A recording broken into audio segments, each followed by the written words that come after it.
sports page with the Orlando Sentinel and FM 96.9 The Game's Mike the Bulldog Bianchi. On JRR. Bulldog Sports Page brought to you by Kaufman and Lynn Injury Attorneys. What's happening, doggy? What's happening? Caitlin Clark's happening. That's what's happening. Going to the Sweet 16, huh? She's going to the Sweet 16. She scored 32 last night as number one seeded Iowa beats West Virginia 64-54. She also made history again. She's made history a lot this year. She's the all-time leading scorer in college basketball history. But last night, she broke the single-season collegiate career record for scoring. She needed 29 points to surpass Kelsey Plum of Washington, who scored 1,109 points during her senior season back in 2016-2017. Well, Caitlin Clark broke the single-season record as well. Caitlin, you know what Caitlin Clark's like? She's sort of like the Tiger Woods of women's basketball. Yeah. And I'm talking about Tiger when he was in his prime. Sports fans really only care about her and nobody else in her sport right now. She's amazing. Right? She is amazing. Remember when Tiger was playing? Like, if Tiger wasn't playing in the tournament, everybody's like, oh, we're not going to watch the tournament. I couldn't name another college women's basketball player off the top of my head right now other than her. I'm just being honest. I looked for the game last night on TV. Then again, Lynch, you probably couldn't name another college men's basketball player. Yeah, you know, that's not far from the truth, really. That's not far from the truth. Jeez. So, anyway, big news in Major League Baseball, a scandal, a brewing. Shohei Ohtani, the biggest star in Major League Baseball from Japan. He had a press conference yesterday and essentially denied that he knew anything about his former interpreter, Ippei Muzahara, who essentially was a gambling addict, was wiring money from Ohtani's account to pay a bookmaker. $4.5 million total was wired from Ohtani's account to pay this illegal bookmaking operation in California. Ohtani denied all of it yesterday, intimated that his interpreter, a longtime friend of his since boyhood, had access to his bank account and essentially kept him in the dark about what was happening. Again, denied it all. Pete Rose chimed in yesterday on Instagram. Pete Rose had put out a video. Well, back in the 70s and 80s, I wish I'd have had an interpreter. I'd be scot-free. Oh, Pete. Pete Rose. Little zinger in there. Look at him on Insta. Yeah.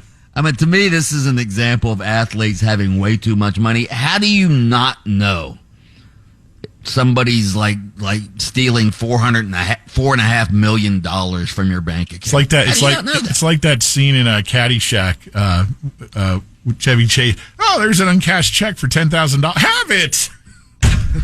Right. Just laying around. If I had that much money in my account, I'd be logging on every day just to look at it.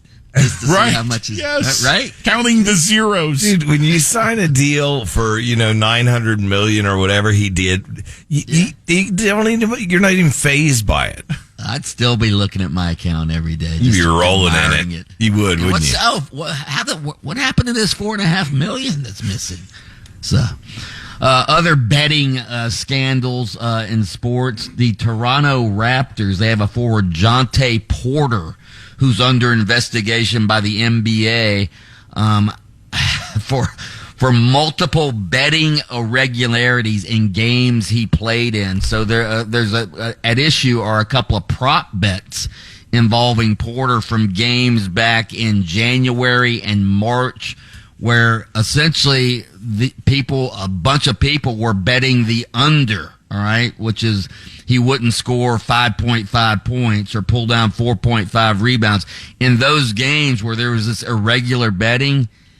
Wouldn't you know it? He got sick during the game and checked out. He's got to go to the locker room. Right. Good Lord. Yeah. What is going on? I think that we need to give all these people the number that you call. The 1-800-GAMBLE or so whatever. So anyway, Lynch, what did you send me that thing about Calipari yesterday for? They spelled his name wrong on the newspaper in Lexington, Kentucky. Oh, they did. I didn't even catch They that. spelled his name wrong in Lexington on the front of the newspaper. Yeah, you don't want to do that in Lexington, Kentucky. Good Lord, man. By the way, I don't think Calipari's going to get fired by Kentucky. They would owe him $33 million in buyout money. I don't think they're going to do that. Yeah. So, all right. Are you, Lynch, are you a big fan of the NFL banning the swivel hip drop? The hip drop tackle, yeah. You know what that is?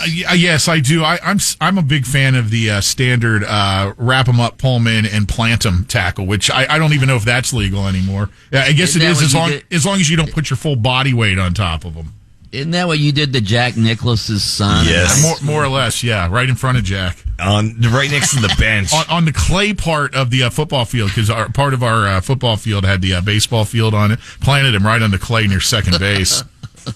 Yeah. Take that, Nicholas. Anyway.